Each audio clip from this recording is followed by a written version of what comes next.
el académico de la Universidad de Talca y agroclimatólogo Patricio González. Patricio, ¿cómo has estado? Qué gusto tenerte acá en la casa de CNN Tiempo. ¿Cómo estás? Gracias, José Miguel, por la invitación y gracias también a CNN para poder hablar de estos temas que están en boga y hay que dar una explicación. Por supuesto, explicarlos para que toda nuestra audiencia los pueda entender a cabalidad y cuando reciban, por ejemplo, a través de los medios de comunicación un pronóstico, sepan con exactitud a qué nos estamos refiriendo. ¿Qué te parece nuestro estudio, nuestra casa del tiempo? Excelente, un estudio totalmente, digamos, acorde con la situación actual de la climatología, ¿no? Inspirado en la crisis climática en nuestro estudio, de hecho. Y tiene que ser dinámico y amigable, no tan técnico. Patricio, bueno, espero que no sea la primera vez que te tengamos por acá. Comencemos, espero que no sea la última vez, ahí sí. Patricio, comencemos la conversación, entremos en materia. ¿En qué situación quedaron los embalses, por ejemplo, del centro-sur del país y particularmente de la región del Maule, luego de las intensas precipitaciones? Los embalses están en bastante buena posición. Empezamos por la región de Coquimbo, de 8 embalses. Lamentablemente 6 están bajos todavía, tienen un 5 o 10% de agua, pero hay 2, ¿no? El Bato y Corrales de Choapa, que están con un 50%, otro con un 30%. Estamos hablando de Valparaíso, Los Aromos, total, está lleno, que es agua potable. Estamos hablando también de la región metropolitana, el yeso también a totalidad, sí, agua potable. Eso es sumamente importante. Excelente. ¿Qué haríamos sin el yeso? Muy bien.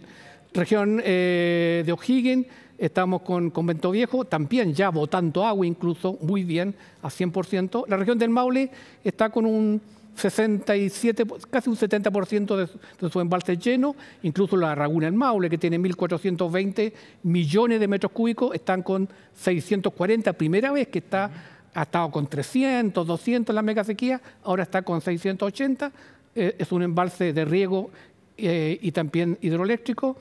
También Ñuble, ¿no? Está con cerca del 40-50%, y los embalses de Biobío, que son más bien hidroeléctricos, están en muy buen nivel, en torno al 50-60%. Nieve tenemos entre 2 a 3 metros, por lo cual este fenómeno del Niño, que ya está terminando, nos dejó una buena aporte para enfrentar la próxima primavera y el próximo verano, que se ve también bastante complicado. La pregunta que hay que hacer es el costo que tuvo para la agricultura haber tenido esta cantidad de agua. Lo vamos a conversar más adelante, pero en base a tu respuesta anterior, la siguiente pregunta, Patricio. Con lo que llovió, con lo beneficioso, al menos en nivel de embalses que tú nos señalabas anteriormente, que significaron las últimas precipitaciones. Bueno, por supuesto, hablar de los beneficios no significa que nos olvidemos de las consecuencias catastróficas para miles de familias de chilenos y chilenas. Pero hablando de las consecuencias positivas que tuvo esta precipitación con el buen nivel en los embalses y poniéndonos en el caso hipotético que los meses por delante no necesariamente llueva tanto, ¿cuánto tiempo tenemos asegurado? Yo creo que una temporada. 2024-2025, porque no todos los embalses están llenos. A mí me preocupa la región de Coquimbo, a mí también, que está ya en un proceso de desertificación que va a ser irreversible y que no logró llenar, de los 8 embalses, te decía, logró llenar entre 30 y 50%, 2 de ellos, el Bato y Corrales, en Choapa. Los demás están con un 5%, es una región muy complicada. La región agrícola entre Valparaíso y el Maule y Ñuble están bastante bien, pero para una temporada. Ahora estamos pasando de por ejemplo, agrícola septiembre 2024, marzo del 2025. Para los agricultores sostener el riego. Ningún embalse está a totalidad, salvo los que te mencioné en Valparaíso, que son embalses de agua potable. Entonces, a cuidar el riego, a cuidar mucho el riego. Tenemos nieve, y esa nieve obviamente va a durar también para una temporada. Recordemos que en los años 80, 4 metros de nieve. Ahora tenemos 2,5, 3 metros. Celebramos los 2,5 metros, claro. Claro, entonces ahora estamos pasando la temporada, como la pasamos el año 2023, 2024. Ahora estamos para pasar la temporada. Siempre cuidando la eficiencia del riego para no desperdiciar agua, porque esto no se va a volver a repetir el próximo año, lamentablemente, estas grandes lluvias asociadas a ríos atmosféricos. Otra pregunta sobre la misma. ¿Nos faltan más embalses en Chile? Faltan más embalses en Chile porque hay mucha agua que se pierde. Tú has visto la cantidad de agua que cayó, 80, 90, 110 milímetros. De hecho, tú decías en la región de O'Higgins, incluso botando un poco. Botando agua porque ya se llenaron los embalses Convento Viejo. En la región del Maule, en el caso de Talca, 70, 80, 100 litros de agua por metro cuadrado que se van y se pierden al mar. Entonces necesitamos tener una estructura mejor de embalses pequeños, no de 1.400 millones, 60 millones, 120 millones, tranques, habilitar tranques para juntar esta agua y tenerla. Lamentablemente un embalse se demora 10, 15 años en hacerse. Entonces hay que pasar, yo diría, a la tecnificación del riego para aprovechar mejor la poca agua que tenemos en el embalse. Para encontrar una solución más rápida de llevar a cabo, digamos, de operar. Un riego por tentío, un riego por surco se pierde el 70% del agua y se aprovecha un 30%. Un riego tecnificado, goteo por aspersión, tú aprovechas el 99% del agua. Entonces hay que apuntar un poco a eso sin dejar de lado esta política de embalses que en algún momento, hace unos años atrás, el gobierno, creo que Sebastián Piñera, propuso crear 27 o 28 embalses en Chile. ¿Qué pasó con eso? Mira, cuando cambian las políticas, a veces los recursos no son tanto, pero hay en este momento la idea de ir habilitando por lo menos unos 2 o 3 embalses. No tengo bien estructurado, digamos, en qué fecha, pero existe la intención de hacer 3 o 4 embalses más que Chile los necesita, porque Chile se va a ir quedando progresivamente sin agua. Esto es una golondrina que no hace el verano. Acuérdate, 15 años de mega sequía con un año de lluvia no hace el cambio de la tendencia. A mí me preocupa también la región de Coquimbo, específicamente, que ya está en un proceso de desertificación, y la desertificación, José Miguel, está avanzando hacia el sur. Va a llegar a Santiago, va a llegar a O'Higgins, al Maule. Es un proceso que es irreversible, lentamente. A veces con esta lluvia nos olvidamos que estamos en una mega sequía. Patricio, perdón que te interrumpa, que estuve en la Patagonia en septiembre del año pasado y magallánicos y magallánicas me decían, acá ya no llueve como antes. De hecho, yo fui a fines de agosto o inicio de septiembre del año pasado, y me decían hace algunos años atrás, en esta época del año, estaba lloviendo prácticamente de manera continua. Y cuando nosotros fuimos, llegamos a sentir calor incluso en algunos momentos de nuestro viaje por allá junto al equipo de CNN Tiempo. Respecto a los embalses, Patricio, que tú hablabas recién, bueno, obviamente tienen un costo asociado en plata, obviamente también detrás de aquello hay voluntad política, lo conversamos el otro día también en una entrevista remota, pero respecto a los territorios donde debiesen estar estos al menos 3 embalses que tú decías aportarían bastante, ¿en qué zonas del país? Yo creo que, mira, embalses de riego, región de metropolitana, O'Higgins, Maule y Ñuble, que son el corazón agrícola de Chile, ¿no? Ahí necesitamos más embalses porque ahí es donde se produce el trigo, el maíz, el arroz, que necesita bastante agua. Las viñas también necesitan bastante agua y siempre nos íbamos quedando atrás, nos íbamos quedando un poco escasos por esta mega sequía, además, que hemos tenido de 15 años.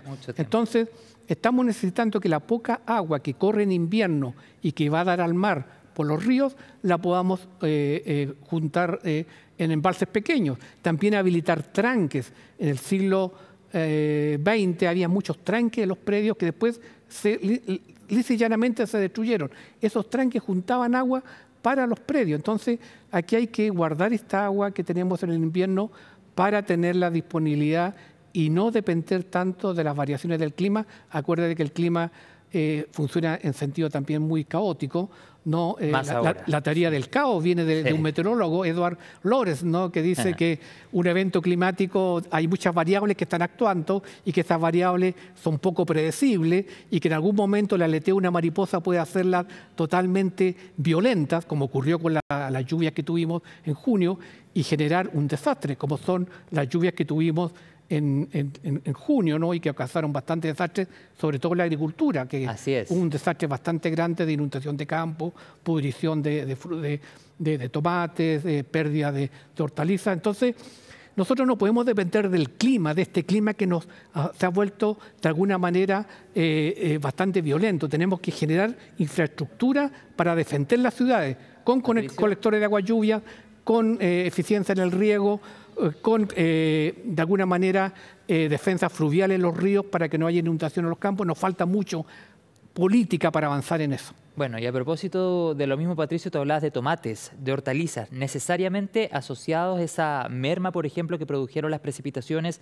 a un alza considerable en los precios de esos productos. Mira, hay una apuesta muy grande de muchos tomateros que hacen en invernadero para que en septiembre, para el 18, puedan venderlo en verde, y obviamente son los primores que salen en septiembre y que son muy apetecidos. ellos perdieron con los vientos muchas naves, ¿no?, de invernadero, y los tomates al entrar el agua se pudrieron, entraron hongos y de alguna manera ellos tuvieron una pérdida. Para ellos eso es el sueldo de un año. Entonces quedaron, muchos de ellos se está evaluando, yo no sé en qué momento se va a evaluar para saber las pérdidas totales, pero sí hubo una afectación en el caso de los tomates, que ya perdieron algo de su producción para septiembre, que seguramente algo va a subir los precios, y en la hortaliza, acelgas, ¿no es cierto?, lechugas, zanahoria de alguna manera, que se perdieron en estas anegaciones de campo que hubo, lamentablemente, que la agricultura está muy dependiente del clima y cualquier extremo a ellos lo afecta directamente. Por supuesto. ¿Y te ha parecido suficiente la respuesta de la autoridad para los agricultores particularmente que se han visto afectados? Mira, yo creo que los agricultores, estoy pensando en lo que ocurrió el año pasado con los grandes ríos atmosféricos en Mataquito y lo que está ocurriendo este año. Las pérdidas son tan gravosas que ningún Estado, ningún gobierno va a poder suplirlas. Una persona que pierde 30, 40 cabezas de ganado con 1 millón, 2 millones de pesos no le va a servir, ¿no es cierto? Alguien que perdió 50, 60, 80 hectáreas de hortalizas, una ayuda no le va a servir porque sentido, lamentablemente el Estado no tiene todos los recursos para hacer este tipo de... Entiendo el punto, pero ¿qué solución se podría pensar para enfrentar de una mejor manera la emergencia? Nosotros hablábamos el otro día, también en una entrevista para CNN Tiempo, de comenzar a evaluar siquiera la canalización de ríos, por ejemplo, para evitar desbordes. Mira, estoy pensando en soluciones de más largo plazo que claramente tienen detrás de sí un mayor costo, mayor cantidad de plata, pero que a la larga pudiesen tener un mayor beneficio o un mejor enfrentamiento de la contingencia? Mira, esa es la pregunta clave. Una ciudad se inunda en Chile porque no tiene colectores de agua lluvia. No se hacen colectores de agua lluvia y se inunda. O te compras un departamento que te dicen que el colector funciona y finalmente se arma un socavón. Es que a veces confunden alcantarillas con colectores y eso no es así. Ninguna ciudad de Chile funcionaría si no se hacen alcantarillas, ninguna, sería impensable. Pero sí funcionan sin colectores de agua lluvia. Los ríos no tienen las canalizaciones suficientes ni las defensas fluviales suficientes. Fíjate que escuchaba a una persona de Curanilahue que fue muy afectada y él me decía, señor, esto no fue por producto de la lluvia, es que no tenemos defensas fluviales que impidieran que el agua llegara a nuestros terrenos. Ese fue el dato. Y ahí está la clave. Chile está dependiente de un cambio climático extremo y no ha invertido en colectores de agua lluvia, no ha invertido en colectores en pasos bajo niveles. No se hacen los estudios hidrogeológicos en las poblaciones nuevas para evitar que la napa subterránea suba y gente que tiene poblaciones 1 metro de agua en sus casas, que han pagado 150 millones de pesos. Y el problema es que en Chile las responsabilidades se van diluyendo y nadie se hace responsable muchas veces de esto. Y no es solamente la lluvia que cae en su momento, sino que cuánto tarda la lluvia en drenarse de esas casas, de esos campos, y las pérdidas a veces duran 1 mes, 2 meses, 3 meses, porque cuesta mucho drenar. Y ellos pierden una inversión alta porque al lado de un canal tú no puedes hacer una población. Si no lo canalizas y no lo entúas, no se hace. No se hacen los colectores de agua lluvia suficientemente grandes para evacuar el agua. Fíjate que el centro de Santiago nunca se inunda, porque tienen los colectores suficientes para hacerlo. Sí. Cosa importante. Y otra cosa, José Miguel, no nos quedemos en el dato estadístico meteorológico que en Chile se ha difundido mucho. Lluvia extrema, la lluvia más grande en los últimos 30 años. Ese dato lo tenemos que transformar en conocimiento, ese conocimiento en estrategia, esa estrategia en acto, ese acto en proyectos financiados y eso llevarlo a la práctica. Esta no es la primera inundación, hemos tenido muchas inundaciones hacia atrás y no hemos aprendido, lamentablemente, o no hemos querido aprender. Mira, 30.000 millones o 15.000 millones cuesta hacer un colector de agua lluvia para una comuna de Santiago. El Estado dice, mire, la rentabilidad social no es tan alta, así que si se va a inundar 3 veces en el invierno, 4 veces en el invierno, a lo mejor no es necesario gastarla. Estoy pensando en eso. Entonces, lamentablemente, para los climas mediterráneos, los extremos climáticos van a seguir siendo altos. Y para eso tenemos que defenderlo con infraestructura. Hay que pensar a largo plazo. Ojalá que los parlamentarios del centro y el centro sur de nuestro país, sobre todo, estén escuchando a apreciación, los comentarios del académico Patricio González, porque a lo mejor de una idea como la que estamos conversando durante este capítulo de CNN Tiempo puede salir un proyecto de ley o una iniciativa que finalmente se discuta a nivel político y que finalmente termine siendo financiada y ejecutada, Patricio. ¿Por qué no se hace una ley de inundaciones? Así como hay una ley sísmica que tiene que hacer sobre edificios sísmicos y se cae, el constructor paga, incluso hasta con cárcel, una ley de inundaciones, que si hay una ciudad que se inunda, una población que se inunda, que haya alguien responsable de que no hizo el estudio hidrogeológico de las napas subterráneas que permitió que esa población se inunde y que las personas obviamente tengan algún tipo de indemnización. Yo creo que a lo mejor por ahí tenemos una ley sísmica muy buena de los años 30, Pedro Aguirre Cerda, con el terremoto del año 39. Hagamos una ley de inundaciones que de aquí en adelante las ciudades tienen que tener colectores de agua lluvia, tienen que tener las nuevas poblaciones, entubamiento de un canal, tienen que hacer análisis hidrogeológico para ver la napa subterránea cuánto sube. Fíjate, el metro también se inundó. Y el culpable de eso tiene que ser las personas que construyen en lugares en que se le dice a la gente, no, si usted no se va a inundar, y después se inundan, las casas se pierden, 150 millones, y la gente pierde todos sus enseres. ¿Y quién responde con eso? Entonces, hay que hacer una responsabilidad acá respecto al cambio climático, sobre todo en la parte urbana y la parte rural, con esta persona que me decía, no hay defensa fluvial en Curanilahue, y se inundaron todos nuestros campos. Sí. Si lo hubiesen habido, no habríamos tenido problemas. No es necesario yo que evacúe ni que me saquen de mi casa.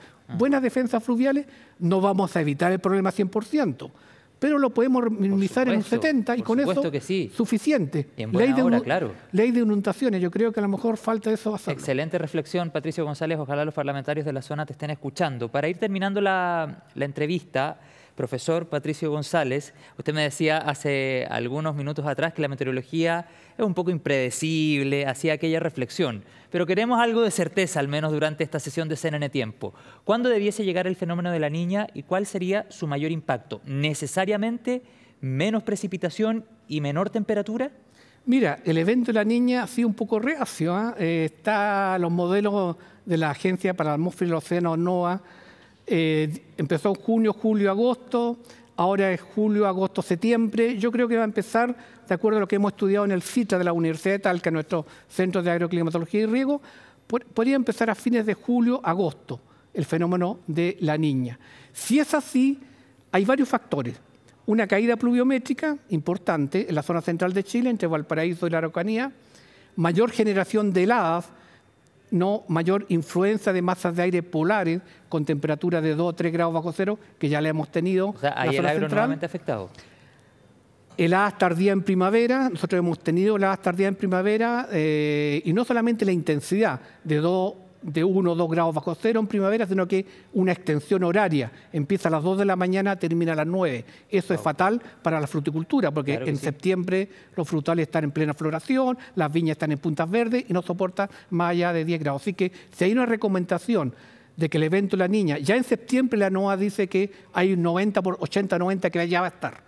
No, lo que no se sabe en cuánto tiempo va a estar entre junio y septiembre o cuántos meses va a haber de zona neutra. Podría ser julio, yo creo que por julio-agosto debería empezar el evento de la Niña, pero sí en septiembre va a estar. Y eso ocasiona esas características perversas para la agricultura, sobre todo las heladas tardías. Menos lluvia, heladas tardías y más bajas temperaturas, ¿sí? Se entiende el punto. Lo último, Patricio, cortito porque estamos en el tiempo, afectando a todos los territorios del país por igual o concentrado con mayor fuerza en alguna zona de Chile. Mira, la lluvia en general cae en todas las zonas de Chile, entre Copiapó, lamentablemente, que están en este proceso de desertificación, hasta más o menos Araucanía, ¿no? Que es el corazón agrícola de Chile. Ahora, es bueno que el fenómeno de la Niña baja las temperaturas máximas en primavera y eso va a hacer que la nieve se mantenga más tiempo en la cordillera para los deshielos de octubre, septiembre. Claro. Ahí hay un fenómeno positivo del fenómeno de la Niña. Era un buen punto. Y las heladas,